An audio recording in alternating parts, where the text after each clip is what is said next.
Assalomu alaykum, qadrli dehqon bola YouTube kanali a'zolari. Xudo xolasa bugun 8-mart 2026-yil.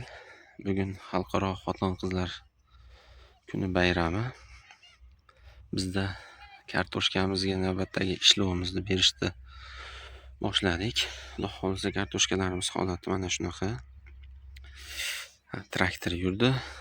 Xudo xolasa ob-havo bizda ozgina injiqligi kelib sovuq bo'ladi deb prognoz qilinyapti. Shuning uchun sim siqib dugalarimizni yopishni boshladik. Inshaalloh qolgan natijalarni keyin ko'rsatib boramiz. Mana xudo xolasa natijalar. Agar uzunligi 650 metr. Etagi mana.